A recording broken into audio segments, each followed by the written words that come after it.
The concept around this lesson is to start using all of the skills that we've got and to develop some pretty exciting fills. This lesson is actually a precursor to lesson 8, so it's almost like 2 lessons over 2 parts. It's called phrasing. Phrasing. And we create phrasing by developing accents. So what we should do, though, is just have a little chat about the learning outcomes. Yeah. And then actually, because it's such a big lesson, I would actually like to demonstrate what we're hoping to achieve by the end of this lesson. So we'll play... At the beginning? Exactly. So we're going to play what we're going to get to at the end at the beginning, or an example of it. All right. If that's all right. So record this show, rewind it, play it again, it'll all make sense. It will make perfect sense.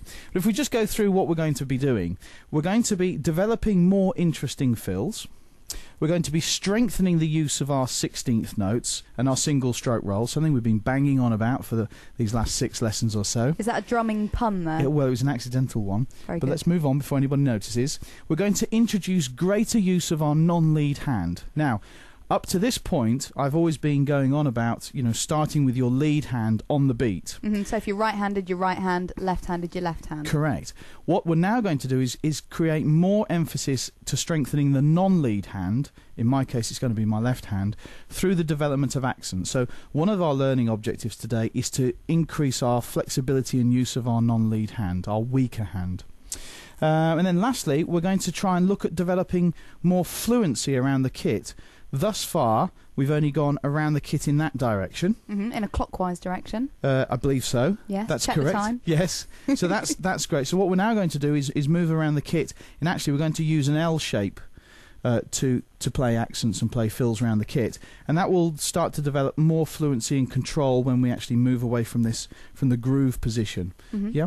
So what I'd like to demonstrate is just a couple of bars of an example of what we're going to end up with, roughly what we're going to end up with by the end of the lesson. All right. And I'll just play these on my own. So a bar of groove and then some vaguely interesting fills, okay? Here we go.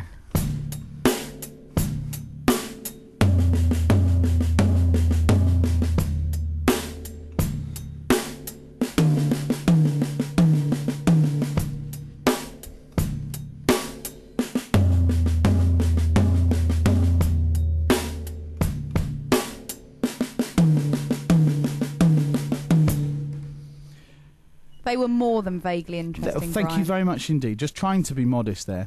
But actually, if we're talking that this is in part 1 of the course, I think this is quite an exciting thing for the students to be getting involved with. Lots of movement. We're going to be talking about developing accents, ghosting, using the toms in a different way, and of course the interplay between grooves and fills, re-emphasizing that point that you have to have fluency through the music, playing grooves and fills, being able to go between the two smoothly and fluently.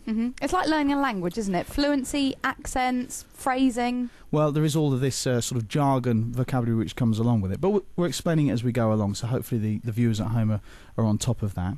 So let's get into our first exercise now, which is being able to build accents. Okay, so we're going to move through the lesson quite a bit here into our very first exercise, which is building accents. I can do many accents. French, German, Australian. Yes, so when we're building accents, what we're looking to do is develop the ability to play more dynamically. Okay. What do you mean by dynamically? Well, play with different layers of volume within our playing. So we can play softly, and we can play loudly and aggressively, and everything in between. So we have to have control over all of those dynamics. Now, an accent is when you highlight a note. Now, just because you're highlighting it doesn't necessarily mean it's going to be loud, but it's probably going to be louder than the other notes. Right, so you're drawing attention to it. Correct. Now, what you also need to do when you're drawing attention to that note is control other notes so that they don't cloud the accent that you're creating.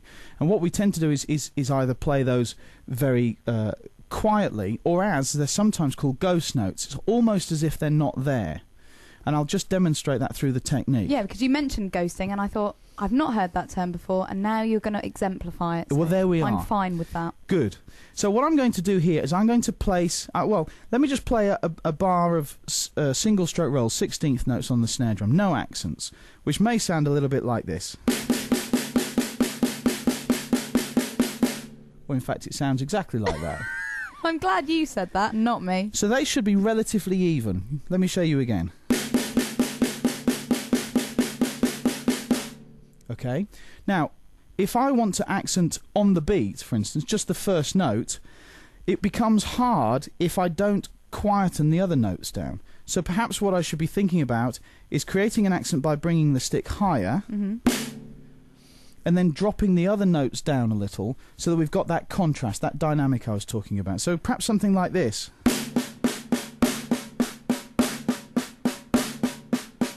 Now that's a moderate accent. Well, what we probably want to do is actually look at really playing the notes quietly, so that we don't have to put too much into the accent at all for it to stand out. Okay. Let me just show you. Ghost notes, I'm going to play them using what's called a tap stroke. Tap stroke. So it's a very, very small wrist action here. So this will be a tap stroke. Right, so that's a tap stroke. So what's the normal stroke that you do? Is that just called a regular stroke? Well, a normal stroke is just a straightforward wrist motion. But I'm just using that wrist motion to play a very small note. So we use that. That's called a tap stroke. Okay, and are you closer to it, or is it just gentler? Yeah, very good. I'm lower down, and I'm just playing with a much smaller wrist motion.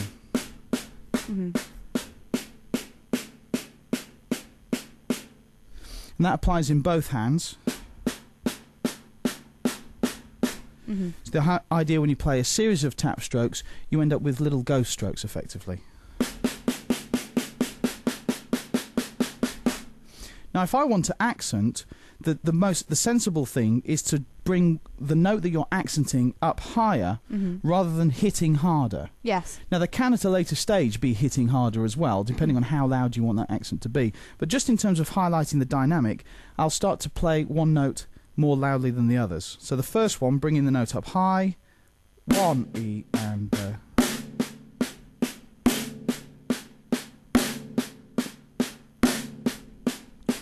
so I'm not actually having to put a great deal of effort into the accented note. Are you slightly hitting the rim there as well? I'm avoiding the rim at the moment. Right. But yes, you can, of course, bring the rim into that accent, again, depending on how loud you want that accent to be. Quite often, yes, on the snare drum, I would use the rim to include the accent. What I'd like to do now is move into exercise 2. Now, there, I've used the right hand to play the accent on the beat. Okay, so that was from our exercise 1. In exercise 2, I'm going to still play single stroke rolls, but I'm going to accent the second note in the series. Could you show me on the computer? Yeah, that's a good idea, isn't it? As it's here, I thought we might as well use it. Well, very good indeed. Here we are, exercise 2. What we're going to do here is, instead of accenting beat 1, you see we have an accent symbol above the second note of each beat here. Okay, and that's how it appears in regular sheet music for the drums? Yeah, if you're going to play an accent, that's all you need to do. All right. So we're going to play on the E, on each beat. 1 E and a 2 E and a 3 E and a 4. Here we go. So ghost notes and then bringing the accent up. So it's 1 E and a 2 E and a 3 E and a 4 E and a... Make sense? It does make sense. Are there any problem areas that you see there? Do you have a tendency maybe to want to do the accent with your lead hand? Well, there is always that potential that that you want to accent with your right hand or your lead hand more than your left, because it's more comfortable. But the key thing is you just need to get used to playing with your left hand, and over time, lots of repetition, that will help you do so. So as we go through, so we've played the 1 and we've played the E, we need to accent the AND, which will fall again on the right hand using a single stroke roll. So our third exercise is 1 E and a 2 E and a 3 E and a 4 E and a.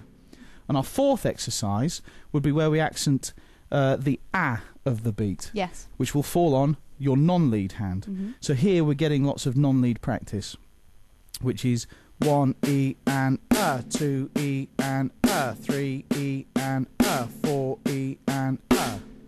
Now, to get good at all of those exercises, you're going to have to repeat them a lot, you know, much more than I've just demonstrated there. But of course, we're short of time. So you get those exercises, go round and round and round and round and round them. Now, what I'm hoping that you'll be able to get to by the end of this part is that the students understand that, okay, so you can play those individually. We need to be able to play them one after the other. So here we go. So this you said it. You have to do it now, I'm going to have Brian. to do it now. So exercise 5 is where we play a bar of accents on the 1, Yeah. then a bar of accents on the E, then a bar of accents on the and a bar of accents on the a. Okay. Should just get this in before the break. Here we go. 1 E and a 2 E and a 3 E and a E and a 1 E and a 2 E and a 3 E and a E and a 1 E and a 2 E and a 3 E 4 E and a 1 E and a 2 E and a 3 E and a 4 E and a. Brian, as ever, being a drummer, your timing is impeccable. Thank you.